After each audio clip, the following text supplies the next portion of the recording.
আদি শ্রীদেব আচার্যের অনুষ্ঠানে আপনাদের সবাইকে স্বাগত। তথ্য প্রমাণ এর উপরে ভিত্তি করে একটা অ্যাস্ট্রোলজি প্রোগ্রামকে করা আমরা পছন্দ করি। শুধুমাত্র আধ্যাত্মিকতা, অদৃশ্য শক্তি বা বিভিন্ন প্রকার এমন প্রভাব যেগুলোকে আমরা স্বাভাবিক চোখে দেখতে পাই না, তার উপরে বেস করে প্রেডিকশন করার অনুষ্ঠান এটা নয়। যেটা আমরা বলবো সেটা ঘটনাচক্রে ঘটছে কি না সেটা আপনি নিজে চর্মচক্ষে দেখতে পাবেন। এটা কোনো ব্যক্তিগত কোনো পারিবারিক সমস্যা নয়। যে স্বামী স্ত্রীকে একটু বেশি ভালোবাসলো কিনা বা স্ত্রী স্বামীকে ভালোবাসলো কিনা এটা আপনি বলতে পারেন যে বাইরে থেকে আমি বুঝবো কি করে, আমি একজন থার্ড পার্সন। আপনাদের দুজনের মধ্যে বৈবাহিক সম্পর্ক তলানিতে ঠেকেছিল, ফিজিক্যাল ডিট্যাচমেন্ট তৈরি হচ্ছিল, এবার আপনার কাছে গিয়ে তারা দুজন ভালো আছে, আমি বুঝবো কি করে? এ তো বোঝা সম্ভব নয়। কাজে ওয়ার্ল্ড সিনারিওর উপরে এমন কিছু প্রেডিকশন প্রয়োজন অ্যাস্ট্রোলজারদের, যাতে তারা ওয়াইডলি নিজেদেরকে প্রমাণ করতে পারেন। কারণ এবার আপনি বলতে পারেন যে আমি আমার মতো, আমার প্রমাণ করার কি দরকার আছে? মানুষ এটা শুনবে না। আমি বিশ্বাস করি যারা টিভির উল্টো দিকে বসে অনুষ্ঠান দেখছেন তাদের মধ্যে জ্যোতিষ সম্পর্কে যেমন আবেগ, ভালোবাসা আছে, চোখ বুঝে একজন অ্যাস্ট্রোলজারকে যুক্তি নির্ভর কিনা সেটা মানুষ জাজ করেন। তার প্রমাণ আমরা কিছু রাখতে পারি আজকে। আপনার মনে থাকবে আমার উপস্থিতিতেই আদি শ্রীদেব একটা অনুষ্ঠান করেন, সেখানে তিনি বলেন যে 7 তারিখ থেকে, মে মাসের 7 তারিখ থেকে 22 তারিখ পর্যন্ত নানান ঘটনা এরকম ঘটবে যেগুলো খুব একটা এক্সপেক্টেড নয়, অর্থাৎ স্বাভাবিক নয়, অপ্রত্যাশিত ঘটনা ঘটবে। আমরা 7 তারিখে দেখতে পাই 6 তারিখ 7 তারিখের কনজাংশনে, মানে যখন 7 তারিখ শুরু হচ্ছে রাত 12টার পর থেকে, ঠিক তার পরপরই ভারত কি করে?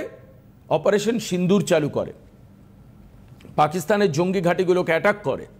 9টি থেকে 11টি জায়গায় জঙ্গি ঘাঁটি পুরোপুরি ধ্বংস করে দেওয়া হয়েছে বলে ভারতীয় সেনাবাহিনীর দাবি, বিদেশ মন্ত্রকের দাবি। আমরা পাশাপাশি 1-2 দিন যেতে যেতেই দেখি পাকিস্তান ড্রোন হামলার চেষ্টা করে, SU-400 দিয়ে ভারত সেগুলোকে প্রতিহত করে। 10 তারিখের কথা, তার মানে 7-এর পরের ঘটনা 10। এরপরে কি দেখা গেল? এই অপারেশনগুলো একটু থিতু হতেই অপারেশন কেল্লার চালু হলো, যেখানে জঙ্গিদেরকে শুট আউট করা হলো, একাধিক জঙ্গি যারা পালিয়ে পালিয়ে কাশ্মীরের বনাঞ্চলে ঘুরে বেড়াচ্ছিল। এবং এই কেল্লার শেষ না হতেই হলো কি অপারেশন নাদ। এখানেও 3 জন জঙ্গিকে শ্যুট করা হলো। ভারতীয় সেনা, মানে সেনা নয়, সিআরপিএফ এবং রাষ্ট্রীয় রাইফেল এবং জম্মু কাশ্মীর পুলিশ তারা শ্যুট করলো। 6 জন জঙ্গি মারা গেল। আপনাদের মনে থাকতে পারে যে 14 জনের একটা জঙ্গি তালিকা জম্মু কাশ্মীর পুলিশের থেকে দেওয়া হয়েছিল, তার মধ্যে একাধিক জঙ্গিকে খতম করলো ভারতীয় সেনাবাহিনী। আজ এখন এই মুহূর্তেও যখন 22 তারিখ চলছে, আজও একটা অপারেশন চলছে। এখন এই মুহূর্তে আমি দেখে আসলাম নিউজে, আজও সেনাবাহিনীর অপারেশন চলছে। এ তো গেল হচ্ছে সেনাবাহিনীর পার্ট, অপারেশন পার্ট। তার মানে দেখুন 7 তারিখ থেকে 22 তারিখ পর্যন্ত শ্রীদেবের কথা মিলছে কোন কোন জায়গায়, আমি সেটা বলবার চেষ্টা করছি। এরপরে কি আসলো? অপারেশন মির্জাফর, যেখানে বেছে বেছে যারা ভারতে থেকে ভারতের বিরুদ্ধে শত্রুমূলক ষড়যন্ত্র করছে তাদেরকে আইডেন্টিফাই করা শুরু হলো। তার মধ্যে শুধুমাত্র জ্যোতি মালহোত্র নয়, আরও 7-8 জনকে গ্রেপ্তার করা হয়েছে। তার মধ্যে তারিক আহমেদ সহ আরও একাধিক নাম রয়েছে যারা গোপন ষড়যন্ত্রের মূল মাথা। এদেরকে অ্যারেস্ট করা হয়েছে, চলছে। মানে এটা ঘটনা বলে, এটা এক্সপেক্টেড বা সাধারণ ঘটনার মধ্যে নয়। এবার দেখুন, আমি কিছু ছবি দেখাই আপনাদেরকে। সেখানে আমরা কি দেখতে পাবো? সেখানে আমরা দেখতে পাবো হংকং, সিঙ্গাপুরে কোভিড আক্রান্তের সংখ্যা বাড়ছে। দেখুন এই যে ছবি খবরের থেকে আমরা দেখাচ্ছি আপনাদের, হংকং সিঙ্গাপুরে কোভিড আক্রান্তের সংখ্যা বাড়ছে। একটু ইন্টারন্যাশনাল সিনারিও দেখাতে গেলে হংকং, সিঙ্গাপুরে কোভিডের সংখ্যা বাড়ছে এবং ভারতেও কিছু জায়গায় কোভিড আক্রান্তের সংখ্যা পাওয়া গেছে। 1 জনের মনে হয় মৃত্যু হয়েছে, যেটা আমার কাছে খবর আছে। আচ্ছা, এরপর আমরা পরশুদিন রাত্রে আমরা কি দেখলাম? কলকাতার আকাশে অজানা ড্রোন, সকালে, রাতের বেলায় দেখলাম সুন্দরবনের আকাশে অজানা ড্রোনের কথা খবরে আসলো। অদ্ভুত ব্যাপার, এই ড্রোন কারা ওড়াচ্ছে, কী করছেন, এবং একটা নয় একাধিক, অনেকে ভিডিও করেছেন। সেই একটা ঘটনা যেটা ন্যাচারাল খুব একটা দেখা যায় না। একসঙ্গে 8টা-10টা ড্রোন আকাশে উঠছে এবং সেটা কলকাতা বা পশ্চিমবঙ্গের আকাশে, এটা দেখা যায় না, আনকমন। তৃতীয়ত কি, গাজা ভূখণ্ডে একদম লাস্ট একটা ইসরায়েলি স্ট্রাইক হলো এবং যাতে প্রায় 1800 মানুষের প্রাণ গেল, তার মধ্যে বহু বাচ্চা রয়েছে। ইসরায়েল চাইছে গাজাকে সম্পূর্ণভাবে ধ্বংস করে দিতে, 18,000 মার্জনা করবেন, 18,000 মানুষের প্রাণ গেল। এবার এই ঘটনাগুলো আনএক্সপেক্টেড। কালকের ঘটনা দেখুন, কালকে দিল্লি থেকে শ্রীনগরগামী ইন্ডিগো যে বিমান, সেই বিমানে কি হলো, সেই বিমান আকাশে উঠলো, চূড়ান্ত ঝড় বৃষ্টি শুরু হয়েছে।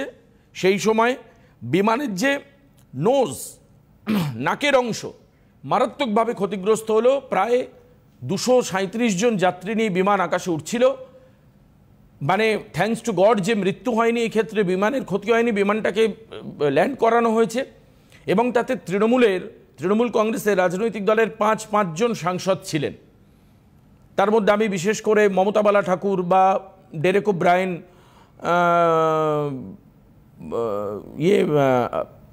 আরও একাধিকের, মানস ভূঁইয়া সহ আরও একাধিককে ছবিতে দেখতে পাচ্ছিলাম। এরাই বিমানে ছিলেন, যেটা আমরা পরে জানতে পারলাম।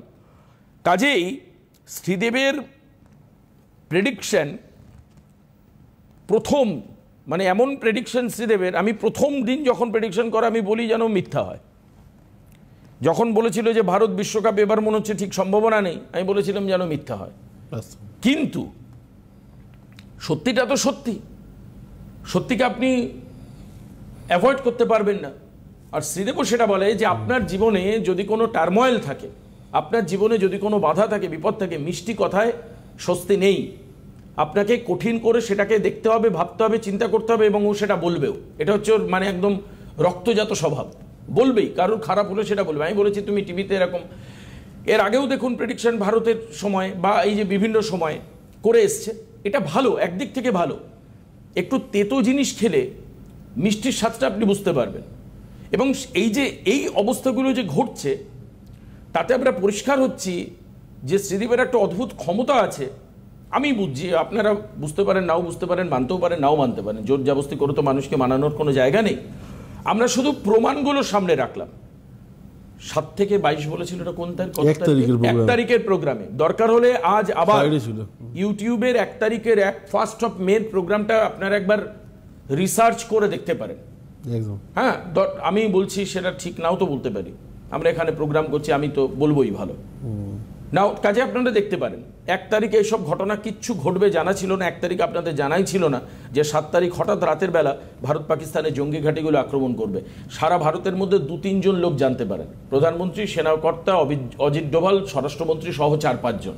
সাধারণ মানুষ জানতেন না। 140 কোটির কাছে ঘটনাটি সামনে আসলো 7 তারিখ ভোরবেলা। কাজে শ্রীদেব, থ্যাংক ইউ। আমার তোমাকে ধন্যবাদ দিতে হয় কারণের জন্য।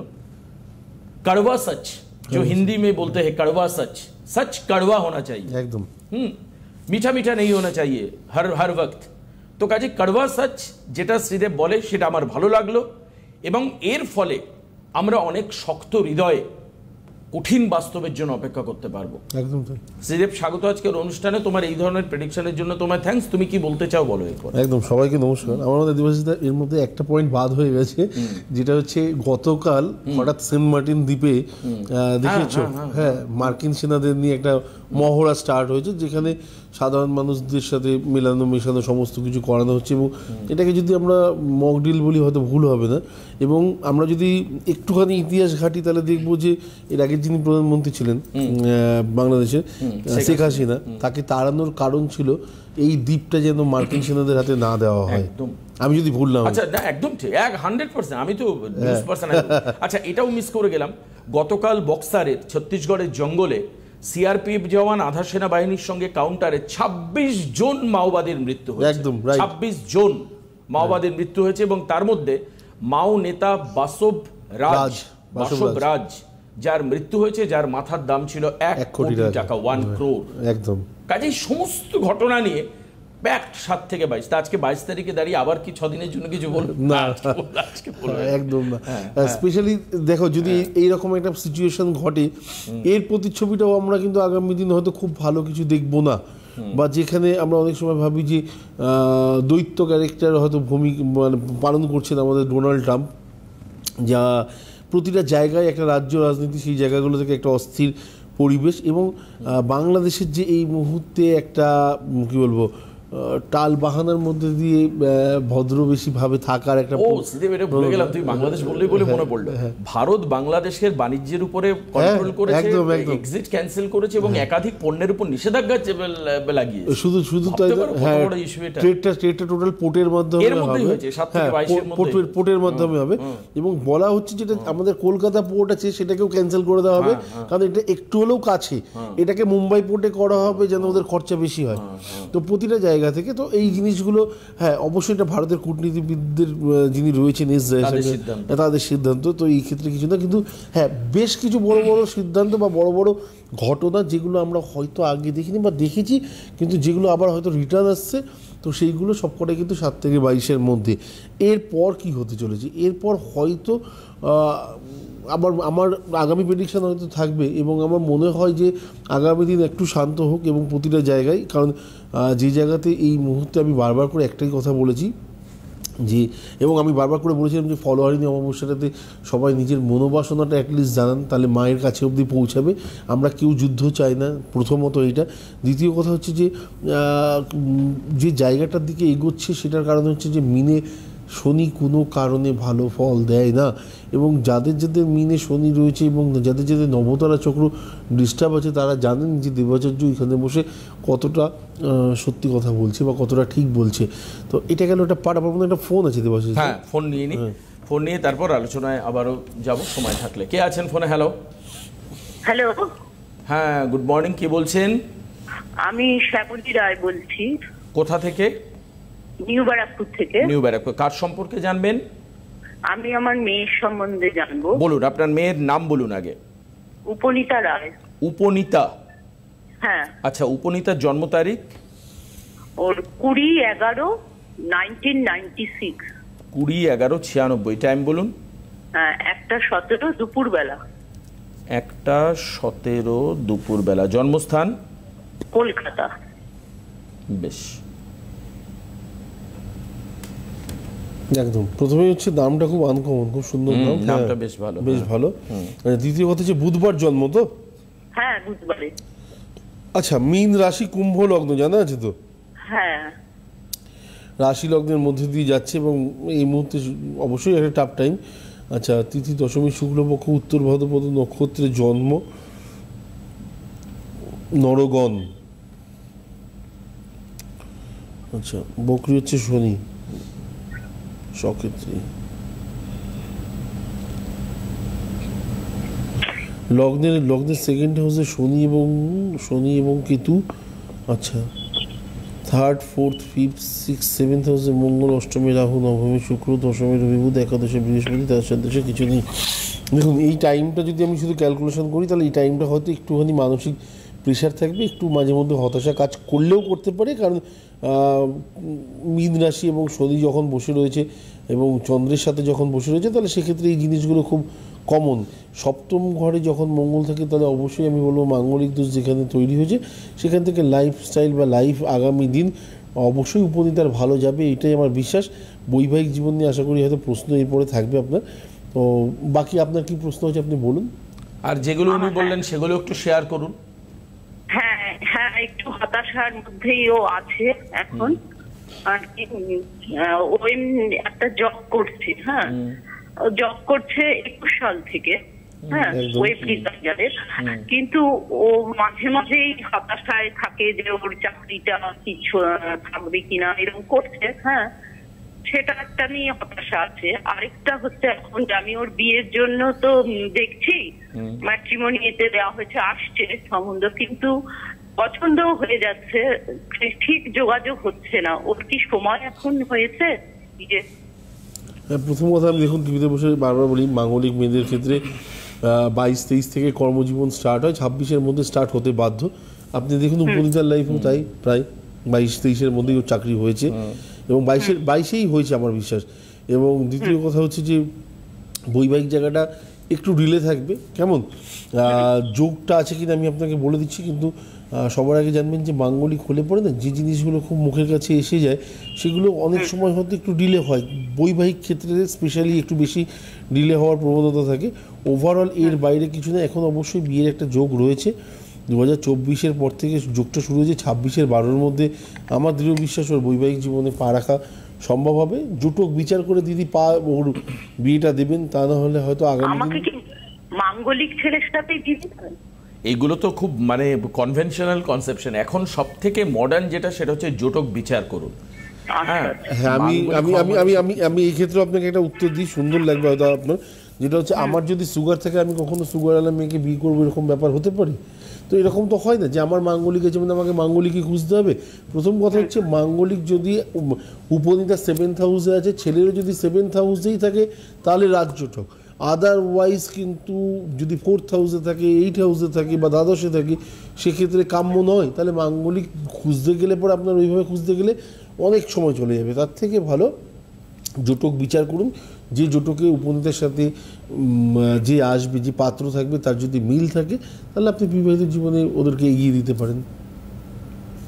ঠিক আছে, জোটক বিচার করবার ক্ষেত্রে একটু কেয়ারফুল হয়ে সঠিক লোক, আমি তো বলবো যে শ্রীদেব খুব ভালো জোটক বিচার করেন, ওনার একটা স্পেশালাইজেশন জোটক বিচার, তো সেটা যদি আপনি করতে পারেন, অথবা যেটা শ্রীদেব বলেন যে আপনার এলাকায় যদি কেউ ভালো থাকে চেনাশোনা, আপনি সেখান থেকেও করতে পারেন। কিন্তু জোটক বিচার এবং দুজনের টেম্পারমেন্ট একটু মিলিয়ে দেখার কাজ করবেন যখন উপনীতা এখনো পর্যন্ত কোনো প্রেমের সম্পর্কে নেই। মানে কারণ আপনি বলছেন আপনি দেখছেন, ওয়ারেজ ও নিশ্চয়ই সম্মতি জানিয়েছে বলেই আপনি দেখছেন, আপনারা পরিবার থেকে দেখছেন। তো যখন পরিবার থেকে দেখছেন তখন একটু ছেলেটির জন্ম, কিছুই না, আপনাকে তো জন্ম ছক চেতে হবে না, আপনি ছেলের জন্ম তারিখ সময় এটা জানতেই পারেন, এবং সেটা নিয়ে যদি আপনি জোটক বিচার করাতে পারেন যাকে মোটামুটি আপনাদের পছন্দ হচ্ছে বা ম্যাচ করে যাচ্ছে, সেই ক্ষেত্রে শ্রীদেব কিন্তু ডেডলাইন দিয়ে দিয়েছেন 26-এর শেষের দিকের মধ্যেই ওর কনজুগাল লাইফ শুরু হওয়ার কথা। এটাকে মাথায় রেখে আপনাদের চলতে হবে। তার জন্য যা যা মেজার্স অ্যান্ড ইনিশিয়েটিভ নেওয়া দরকার মা হিসেবে আপনি নেবেন, এটা বাস্তব। একদম। কি বলতো, মা বাবা সব সময় টলারেট করে নেয় যে মেয়ের বিয়েতে দেরি বিয়ে হচ্ছে, কোনো অসুবিধে নেই, কিন্তু মা বাবা টলারেট করতে পারে না এটা যদি তার বিবাহিত জীবনটা খারাপ হয়, তাই না? মেয়ে থাক, আমি অনেক বাবা মাকে বলতে, এই সেদিনও এক জায়গায় খুব তুমুল গন্ডগোল, কি হয়েছে আমি আর বিস্তারিত বলছি না, মানে সে একদম মারামারির পর্বে চলে, খবরের ক্ষেত্রে, মানে আমি কোনো ব্যক্তিগত লাইফ শেয়ার করছি না, কোনো একটা পরিবারের ক্ষেত্রে। তো বাবা বলছে যে এই মেয়ে আমার মানে বিয়ে হতে দেরি হওয়া ভালো ছিল, কোনোদিন বিয়ে না হতো এটা ভালো ছিল, আমি রেখে দিতাম, খাওয়াতাম, কিন্তু এইরকম শ্বশুর বাড়িতে গেছে এটা আমি ভাবতে পারছি না, বুঝলে? এই হচ্ছে ব্যাপার। কাজে বিয়ের পরের জীবনটা, যারাই বিবাহিত জীবনে যাচ্ছেন বা যারা বিবাহিত জীবনে পদক্ষেপ নিচ্ছেন, শ্রীদেবের কথাটা আমার বারবার করে মনে পড়ছে, যাই আপনি করুন, আজকাল বিয়ের বাজেট না করে, আমি তো বলছি যা সোনার দাম এই সেই 15 থেকে 18 লাখের নিচে ন্যূনতম বিয়ে নামে না, সব কিছু দিয়ে। তো সেখানে আপনার জোটক বিচার করাতে কত খরচা হবে, তার কত পার্সেন্ট খরচা হবে জোটক বিচার করাতে? আপনি আমায় পার্সেন্টেজ করে বলুন। 1% খরচা হবে না, তাহলে আপনি কেন করাবেন না, কেন তা রেকটিফাই করাবেন না? আমার কথা হচ্ছে সেটাই। কাজে এই যুক্তি মেনে আপনি চলুন। একদম। এবার একটু গ্রহ প্রতিকার, বা তুমি যদি রাশিফল বলো। না, গ্রহ প্রতিকারটা আমি একটু বলে দিই, রাশিফলটা অবশ্যই বলবো। গ্রহ প্রতিকার বলছি আমি যে 26 তারিখে, মানে এটা তো মারাত্মক একটা ক্রিম টাইম এখন। একদম। এবং যারা মনে করছেন যে না অমাবস্যা তো আসবে যাবে, অবশ্যই অমাবস্যা আসবে যাবে, হয়তো ফলরানি আবার সামনের বছর আসবে। তো যারা মনে করছেন যে না ঠিক আছে গ্রহগুলো আমার এই মুহূর্তে সঠিক নেই, বা এই মুহূর্তে একটু কোথাও না কোথাও ডিস্টার্ব আছি, বা নবতারা চক্রে আমার গ্রহগুলো কোথাও ডিস্টার্ব রয়েছে, তারা অবশ্যই নবগ্রহের পুজোটা করুন এই ফলহারিণী অমাবস্যাতে, এবং দেখবেন একটা আলাদা প্রাপ্তি। আমি আগের দিনকে খুব জোর গলায় বলছিলাম প্রোগ্রামে যে গ্যারান্টি সহকারে এমন একটা জিনিস আমি হয়তো তাদেরকে এখানে নিয়ে আসতে পারিনি, যারা হয়তো কিছু করুক না করুক সারা বছর যোগাযোগ নেই, কিন্তু ঠিক ফলহারিণী অমাবস্যার 1 মাস আগে কন্ট্যাক্ট করে দাদা আমার পুজোটা যেন হয়, আমি পাঠিয়ে দিচ্ছি। তারা হয়তো এখানে নেই, তারা হয়তো বাইরে বসে, যে বাইরে মানে আমি ইন্ডিয়ার বাইরে বলছি, কিন্তু তারাও সেখান থেকে পুজো দিচ্ছে, এবং শুধু আমাকে একটুখানি দেখিয়ে দেবেন পুজোটা, তাহলেই হবে। তো এটা হচ্ছে ব্যাপার। তো এটা হচ্ছে ব্যাপার। মেন ব্যাপার হচ্ছে যে আমরা প্রত্যেকেই ভালো থাকতে চাই, এবার ভালো থাকার জন্য কিছু তো করতে হবে। যদি ছোটোবেলায় পড়াশোনা না করি তাহলে বড় হয়ে চাকরি পাবো না। তো আলটিমেটলি আমি যদি প্রে না করি তাহলে আগামী 1 বছর আমি হয়তো সেই ভালো জিনিসগুলো আমার লাইফে অ্যাচিভ করতে পারবো না। তার জন্য আমার মনে হয় স্পেশালি নবগ্রহের পুজো, বা যদি মনে হয় যে না সাংঘাতিক অর্থনৈতিক ডিস্টার্ব চলছে, অবশ্যই কালীর কাছে অবশ্যই নিজের মনোবাসনাটা জানান। এবং আমি বারবার করে বলি, এখানে বিধি কালিকা নিজের সন্তানদের কখনো খারাপ চাইবেন এটা হতে পারেন না। এবং প্রত্যেকে আমরা জানি যে একটা এমন কিছু তাকে গিফট করব যেটা 1 বছর আমি ব্যবহার করব না, এতটাই মানসিকভাবে স্ট্রং থাকি আমরা। তো আমার মনে হয় সেই জায়গাগুলোকে গুরুত্ব দিন। এবং স্পেশালি আমি যে কথাগুলো বলছি এটা আমি বা আমার ফ্যামিলি মেম্বার কেউ তৈরি করিনি, আপনার আমার ফ্যামিলি মেম্বারদের পূর্বপুরুষরা এটা তৈরি করেছেন। তো সেই জিনিসটাকে এতটা অবিশ্বাসের সাথে হয়তো হেলাফেলায় ফেলে না দিয়ে আমার মনে হয় যদি প্রবলেম থাকে ফেস করুন এবং কী বলবো ফলোয়ারিং অমাবস্যাটাকে কাজে লাগান। এরপর অবশ্যই আরও ভালো ভালো অমাবস্যা আছে, কিন্তু যেগুলো অনেক কস্টলি, যেটা এই ক্ষেত্রে এত কস্টলি নয়। তো সেক্ষেত্রে আপনাদের ইচ্ছাটাকে পূরণ করাটা খুব সহজ এবং আমার মনে হয় কাজে লাগাতে পারেন অবশ্যই। আচ্ছা, এবার একটু এটা জানতে চাই যে এটাও যে এই যে সামনে যে আমরা পরিস্থিতির মধ্যে দিয়ে চলছি বা যেটা নিয়ে তোমার প্রেডিকশনও ছিল, এবার এখানে দাঁড়িয়েও আমরা যাতে দেখো যে কোনো সিচুয়েশনের মধ্যে মানুষ পড়তে পারে একদম। তো কাজেই আমাদের প্রত্যেক পরিবারকে এই যে বলেন না লোকে, এই যে তুমি ব্যক্তিগত গ্রহ প্রতিকার বলছো, পরিবারের জন্য আমরা কি করতে পারি ফ্যামিলি ওয়াইজ, যাতে আমার পরিবার এই ধরনের টার্মোয়েল ফেস না করে? একদম ফ্যামিলি মানে যে কোনো রকমই হোক না কেন, মানে এরকম তো হতে পারে যে কালকের ইন্ডিগোর বিমানটা হয়তো মেবি এটা আরো খারাপ কিছু হতে পারতো, আর সেই বিমানে আমারই পরিবারের কেউ ছিল না। এটা তো হ্যাঁ, এটা তুমি যেমন ওই কি বলবো লাকের কথা বলছো, তো সেক্ষেত্রে ছোটবেলা থেকে একটা গল্প সবাই শুনেছে যে নৌকাতে যদি 100 জন পাপী বসে থাকে, সেই 100 জন পাপীর জন্য পাপের ঘোড়া যখন পূর্ণ হয়ে যায় নৌকাটা ডুবতে বাধ্য। কিন্তু সেক্ষেত্রে কোথাও না কোথাও যদি এই একজন বাচ্চা মানে একটা শিশু যদি উঠে পড়ে, বা অথবা যদি একজন সত্যি পুণ্যবান মানুষ উঠে পড়ে, নৌকা ডুবির সিচুয়েশন তৈরি হয়ে যাবে, সমস্ত কিছু হবে, কিন্তু প্রাণে কেউ মারা যাবে না। ওই একজনের পুণ্য এতজনকে টেনে নিয়ে আসতে পারে। তো গতকালকের যে ইন্ডিগোর ঘটনা আছে, আমার বিশ্বাস কেউ না কেউ অবশ্যই সেরকম লাকি কেউ ছিলেন, তো যার জন্য হয়তো বাকিদের জীবন ফিরে পেয়েছেন। একদমই। তো যাই হোক, এবার আমরা পরিবারের জন্য তাহলে কি করবো? এই পুণ্যের ঘর আমাদেরকে বাড়াতে হবে, বাস্তব একদম পরিষ্কার কথা আর কি। তুমি যেটা বুঝিয়ে দিলে ছোট্ট উদাহরণ দিয়ে, যে আমাদের পুণ্যের কাজটাকে বাড়াতে হবে। একদম পুণ্যের কাজ, শুধু পাপ করে যাবো, শুধু চেয়ে যাবো, তাহলে তো আর হবে না। কিছু সময় মানে আমরা খুব ইজিলি হাতে এরকম করতে পারি, কখনো হাতে। আজকে তো হাতে সময় একটু কম, আমি না তোমার কাছে রিকোয়েস্ট জানিয়ে রাখলাম, এটা আপনাদের জন্য। আমরা তো কথায় কথায় বলে দিলাম পুণ্যের ঘোড়া বাড়াও। আমাকে তুমি সামনের দিন অনুষ্ঠানে 5টা পুণ্যের রাস্তা বলবে। একদম বলবো। একজন অ্যাস্ট্রোলজার হিসাবে তুমি কি মনে করো as per as your astrological সত্তার পাশাপাশি তোমার ব্যক্তিগত অ্যানালিসিসও থাকবে? একদম বাস্তব, হ্যাঁ, কোনো ভুল নেই। ঠিক আছে। আর আরেকটা চ্যালেঞ্জ থাকলো, আমিও 5টা পুণ্যের রাস্তা নিয়ে আসবো, যেটা আমার মনে হয়। একদম আমরা দুজন মিলে ওই মানে 5-5-10-এর মধ্যে দেখবো যে কটা মেলে। আমরা কেউ কারোর সঙ্গে ফোনে বা কোনো চ্যাটে কোনো কিছু নেই। শ্রীদেব 5টা পুণ্যের রাস্তা বলবেন, আমরাও 5টা পুণ্যের রাস্তা, যেটা সাধারণ মানুষের মনে হচ্ছে। এবং আমি এটা তৈরি করব আমার সমস্ত বন্ধু বান্ধবের সঙ্গে কথা বলে, হয়তো রাম একটা বলবে, শ্যাম একটা বলবে, এরকম 5টা পুণ্যের রাস্তা কি করতে পারি আমরা। হ্যাঁ, তার জন্য এরকম নয় যে আমি বলবো যে শ্রীদেবের কাছ থেকে রেমেডি কিনে পড়ে নাও, সেটাও বলবো না। শ্রীদেব একবারও বলেন যে আমার আপনার ব্যাপার, পূর্ণ করার জন্য রেমেডি পড়তে হয়। হ্যাঁ, পূর্ণ করবার জন্য আমরা এমন কিছু জেনারেল কনসেপশন নিয়ে আলোচনা করব, যেটা মানুষের আশা করি খুব ইন্টারেস্টিং মনে হবে, খুব ভালো লাগবে। আমাদের উভয় পক্ষের কমিটমেন্ট থাকবে। দেখা যাক আপনার পুণ্যের যে কনসেপশন ধারণার সঙ্গে সেটা মিলছে কিনা, আপনি মিলিয়ে নেবেন। কারণ আমাদের পক্ষে তো আর 25 মিনিটে কয়েক হাজার লোকের ফোন নেওয়া সম্ভব নয়। তাহলে আপনার সঙ্গে আমি শেয়ার করতাম যে আপনি কি মনে করছেন, যে আপনি কি সেটা করেন। আমি মনে করছি এই যে হাত উপর করা বললো, মানে দান ধ্যান করা ভালো। আমি করি, আমরা করি, কতটা করি, কিভাবে করি।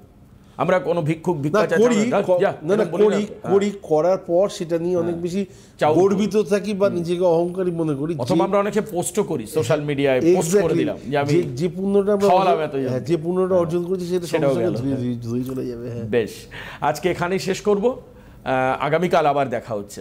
অনেক অনেক ধন্যবাদ শ্রীদেবকে, নমস্কার সবাইকে।